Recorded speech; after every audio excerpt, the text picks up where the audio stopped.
Chapter 40 capitalization structure. तो company की जो कैपिटलाइजेशन है बिटवीन सीनियर सिक्योरिटीज और कॉमन स्टॉक, क्या उससे कोई फर्क पड़ता है अर्निंग पावर पर, इस बारे में हम इस चैप्टर में बात करेंगे। कंपनीज हैं ABC, तीनों की अर्निंग पावर है $1 मिलियन।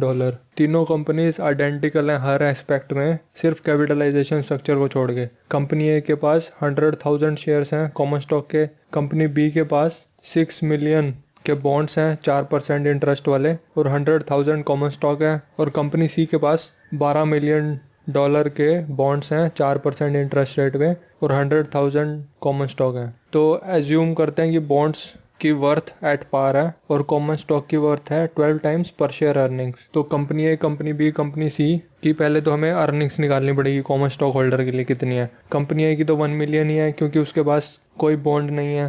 कंपनी बी की अर्निंग्स कॉमन स्टॉक होल्डर के लिए कितनी हो जाएगी, 760,000 हो जाएगी, क्योंकि 4% ऑफ 6 मिलियन हमें माइनस करना पड़ेगा इससे, जो कि 240,000 होगा। और कंपनी सी की अर्निंग्स कितनी होंगी ऐसी, 4% ऑफ 12 मिलियन माइनस करना पड़ेगा हमें 1 मिलियन से, तो ये 520,000 इसकी हो जाएगी। और कॉमन स्टॉक की वैल्यू कितनी हो जाएगी, 12 टाइम्स अर्निंग्स है, तो 12 मिलियन हो जाएगी कंपनी ए के केस में। कंपनी बी के केस में 9 मिलियन के आसपास होगी, कंपनी सी के केस में 6 मिलियन के आसपास होगी। तो कंपनी ए की बॉन्ड की वैल्यू कितनी है, 0 है। कंपनी बी की 6 मिलियन है, कंपनी सी की 12 मिलियन है, क्योंकि हम एट पार मान रहे हैं उसे। तो कंपनी की टोटल वैल्यू कितनी होगी, कंपनी ए की 12 मिलियन होगी, कंपनी बी की 15 मिलियन, कंपनी सी की 18 मिलियन। तो इसका मतलब तो यह है कि कंपनीज जिनकी अर्निंग पावर सेम है लेकिन उनकी जो ओवरऑल वैल्यू है कंपनी की वो डिफरेंट है, जस्ट बिकॉज कैपिटलाइजेशन डिफरेंट है, और कैपिटलाइजेशन तो मैनेजमेंट डिसाइड करती है। तो क्या हम बोल सकते हैं कि कंपनी की कैपिटलाइजेशन को चेंज करके,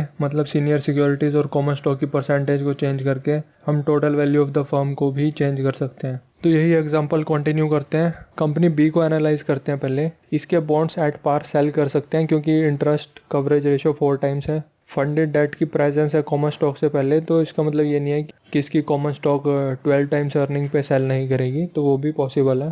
तो कंपनी ए के जो कॉमन स्टॉक है उनकी वर्थ तो ज़्यादा होनी चाहिए 12 टाइम से भी, क्योंकि उनके आगे तो डेट भी नहीं है ना, बॉन्ड्स नहीं है, तो कुछ कर्जा भी नहीं उतारना ना। ये बात सच है, लेकिन ये बात भी उतनी सच है कि जो कंपनी बी के शेयर्स हैं वो ज़्यादा रिस्पॉन्सिव होंगे कुछ भी चेंज होगी अगर अर्निंग्स में। वो इसलिए क्योंकि मान लो पहला केस ले लो, अर्निंग्स का 1 मिलियन ही है अर्निंग्स, तो कंपनी ए की EPS है $10, कंपनी बी के $7.6, ठीक है जी। और फिर केस 2 ले लेते हैं, मान लो अर्निंग्स डिक्लाइन होकर 750,000 होगी दोनों कंपनीज के लिए, तो कंपनी ए की EPS हो जाएगी $7.5 और कंपनी बी की $5.1। और ऐसे ही अगर अर्निंग्स इंक्रीज होकर 1250,000 हो जाए, कंपनी ए की EPS हो जाएगी 12.5, कंपनी बी की EPS हो जाएगी 10.1। तो अब change in EPS from base देखते हैं कितना है। पहले वाला केस तो बेस था, वो 1 मिलियन अर्निंग थी। अब 750,000 वाले केस में देखते हैं। कंपनी ए की अर्निंग्स 25% से डिक्रीज होगी और कंपनी बी की 33% से डिक्रीज होगी सेकंड केस में। और थर्ड केस है जब अर्निंग्स 1.25 मिलियन है, तो कंपनी ए की जो अर्निंग्स हैं वो 25% से इंक्रीज हुई और कंपनी बी की 33% से इंक्रीज हुई। तो जिसकी अर्निंग्स ज़्यादा परसेंटेज से इंक्रीज होंगी उस कंपनी की स्टॉक भी कम से कम उसी परसेंटेज से इंक्रीज होगी, अगर हम एज्यूम करें कि मल्टीपल सेम है। अगर एनालिस्ट एक्सपेक्ट कर रहा है कि फ्यूचर में अर्निंग्स हाई होंगी, बेहतर फैसला तो यही होगा ना कि वो वाली स्टॉक खरीदें जिसमें उसे ज़्यादा अर्निंग्स इंक्रीज मिले फ्यूचर में। तो यही रीज़न है कि कंपनी बी की स्टॉक की वर्थ 3 मिलियन ज़्यादा है या 25% ज़्यादा है कंपनी ए से, उसकी कैपिटलाइजेशन की वजह से। फिर ऑथर बात करते हैं principle of optimum capital structure का। तो ऑप्टिमम कैपिटलाइजेशन क्या होती है, जिसमें आप सीनियर सिक्योरिटीज़ इशू कर सको उस एक्सटेंट तक कि उनको सेफली इशू भी किया जा सके और इन्वेस्टमेंट स्टैंड पॉइंट से उन्हें खरीदा भी जा सके, वो ऑप्टिमम कैपिटल स्ट्रक्चर होता है। फिर ऑथर कॉर्पोरेट प्रैक्टिसेस की बात करते हैं कुछ, जिसकी वजह से इंडस्ट्रियल बॉन्ड्स की शॉर्टेज है जो कि साउंड क्वालिटी के होते हैं। वो इसलिए होते हैं क्योंकि जो स्ट्रॉन्ग कंपनीज होती हैं वो नए बॉन्ड इशू नहीं करती, और बहुत सारे केसेस में जो पुराने बॉन्ड्स भी होते हैं उनको भी रिटायर कर देती हैं बाय बैक करके। तो इसी रीज़न की वजह से बॉन्ड फिनेंसिंग सिर्फ वीक कंपनीज ही कर पाती हैं। और दूसरी बात ये भी है, इसी रीज़न की वजह से अच्छे बॉन्ड खरीदने के बजाय इन्वेस्टर प्रेफर्ड स्टॉक खरीदते हैं उन्हीं कंपनीज की। और प्रेफर्ड स्टॉक हमने बात की है नेचर से ही एक घटिया इन्वेस्टमेंट है, तीसरा यह है कि जब लार्ज कंपनीज अपनी सीनियर सिक्योरिटीज़ को एलिमिनेट कर देती हैं बायबैक करके, तो उनकी जो कॉमन स्टॉक होती है उसकी क्वालिटी बढ़ जाती है। तो जो इन्वेस्टर बॉन्ड खरीदना चाहता था अपने इन्वेस्टमेंट गोल्स के हिसाब से, उसको भी ज़बरदस्ती स्टॉक ही खरीदनी पड़ती है। चलो अब कंपनी सी का एग्जाम्पल लेते हैं, जहाँ पे कैपिटल स्ट्रक्चर टॉप हैवी है। तो इसकी हमने वैल्यूएशन 18 मिलियन निकाली थी, 12 million bond issue at par और 6 मिलियन 12 टाइम अर्निंग्स। तो इसमें इंटरेस्ट कवरेज रेशो सिर्फ 2 टाइम्स थी इसकी, जो कि सफिशिएंट नहीं है इंडस्ट्रियल बॉन्ड्स के हिसाब से। तो ये अच्छा डिसीजन नहीं होगा ऐसी सिक्योरिटीज़ को पार पे खरीदना। तो अब अगर हम बोलें कि कंपनी डी है जिसके पास एक ऐसा इशू है जिसमें 12 मिलियन बॉन्ड है और 6% इंटरेस्ट रेट है इस बार, तो यानी कि इंटरेस्ट चार्जेस हो गए 720,000 और इंटरेस्ट कवरेज रेशो 1.4 टाइम्स रहेगी बस। तो जो नॉर्मल बंदा है वो कंपनी डी की बॉन्ड्स को रिजेक्ट कर देगा अनसेफ सोच के, क्योंकि सिर्फ 1.4 टाइम्स इंटरेस्ट कवरेज रेशो है, लेकिन कंपनी सी के ले लेगा क्योंकि 2 टाइम्स थी उसमें। तो इसका मतलब जो सिर्फ ये है कि वो कंपनी डी के बॉन्ड्स को सिर्फ इसलिए रिजेक्ट कर रहा है क्योंकि उसकी कूपन पेमेंट ज़्यादा है, 6% है उसकी, और दूसरी को एक्सेप्ट इसलिए कर रहा है क्योंकि उसकी कूपन पेमेंट कम है। तो ऑथर बोलते हैं क्योंकि कंपनी सी के बॉन्ड सेफ नहीं है, कंपनी सी और डी दोनों के ही नहीं है, क्योंकि बहुत ही बड़ा साइज है इशू का, 12 मिलियन है कंपेयर टू जो इक्विटी है 6 मिलियन की। प्रोबेबली ये जो इशू है वो डिस्काउंट पे सेल करेगा पार से, पार पे कोई नहीं खरीदेगा इसे, और ऐसे बॉन्ड्स को 70 रुपये से ज़्यादा पे नहीं खरीदना चाहिए। 100 पार है मान लो तो 30% डिस्काउंट। और इसी वजह से क्योंकि ये बॉन्ड इशू का साइज़ बहुत बड़ा है, उसकी स्टॉक भी ज़रूरी नहीं है कि 12 टाइम्स अर्निंग्स पे ही ट्रेड कर रही हो। तो इस कंपनी की वैल्यू हो सकता है 15 मिलियन से भी कम हो जो कि कंपनी बी की वैल्यूज थी, या फिर हो सकता है 12 मिलियन से भी कम हो जो कि कंपनी ए की वैल्यू थी जिसमें बॉन्ड थे ही नहीं। तो अगर इन्वेस्टर्स लापरवाह हैं और स्पेकुलेटर्स काफ़ी एंथुसियास्टिक हैं तो कंपनी सी 18 मिलियन पे बिक सकती है और उससे ज़्यादा पे भी बिक सकती है। एक्चुअल में उसे बिकना नहीं चाहिए इतने में। कंपनी ए की कैपिटलाइजेशन थी ओवर कंजर्वेटिव, सब कुछ ही कॉमन स्टॉक था।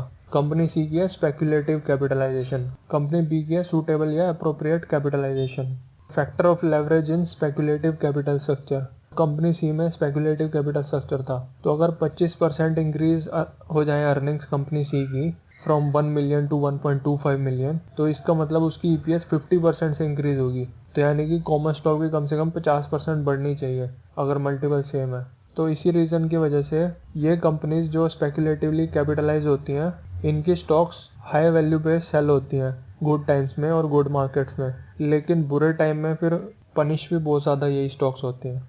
और ऑथर बोलते हैं कि ज़रूरी नहीं है कि बॉन्ड इंटरेस्ट ही होना चाहिए बहुत ज़्यादा ईपीएस को सिग्निफिकेंटली इंक्रीज या डिक्रीज करने के लिए, लेवरेज इफेक्ट पाने के लिए। अगर बहुत ज़्यादा डेप्रिसिएशन अलाउंस भी है कंपनी का, हैवी फिक्स चार्ज या बहुत ही हाई फिक्स्ड कॉस्ट है कंपनी की ऑपरेटिंग, तो वो भी as a leverage effect create करेगा। तो ये स्पेकुलेटिव इश्यूज अनफेवरेबल मार्केट्स में बहुत ही लो प्राइस पे ट्रेड करते हैं और इससे पॉसिबिलिटी हो जाती है बहुत ही हाई प्राइस इंक्रीज की, क्योंकि अगर अर्निंग्स थोड़ा सा भी इम्प्रूव होंगी तो परसेंटेज इंक्रीज बहुत ज़्यादा होगा। और स्पेकुलेटिव कैपिटल स्ट्रक्चर में कॉमन स्टॉक होल्डर का फ़ायदा होता है at the expense of senior security holder. वो इसलिए होता है क्योंकि कॉमन स्टॉक वाले ने बहुत थोड़ा कैपिटल डाला हुआ है और मेजर फाइनेंसिंग सीनियर सिक्योरिटी से हो रही है। कॉमन स्टॉक होल्डर ने उसमें 6 मिलियन डाला था कंपनी सी के एग्जाम्पल में और 12 मिलियन बॉन्ड होल्डर से लिए हुए थे, तो 33% और 67% उधर से आ रहा था। तो ये ऐसा है कि हेड्स आया तो मैं जीतूंगा, टेल्स आया तो तू हारेगा, तो मतलब जीतेगा स्टॉक होल्डर ही। क्योंकि अगर कंपनी ने अच्छा किया तो ईपीएस की परसेंटेज इंक्रीज बहुत ज़्यादा होगी, कॉमन स्टॉक के प्राइस शूट करेंगे, कॉमन स्टॉक होल्डर का फ़ायदा होगा। अगर कंपनी ने बैड परफॉर्म किया तो कॉमन स्टॉक होल्डर का कुछ नहीं जा रहा, कॉमन स्टॉक होल्डर ने तो पहले ही कम कैपिटल डाल ली थी।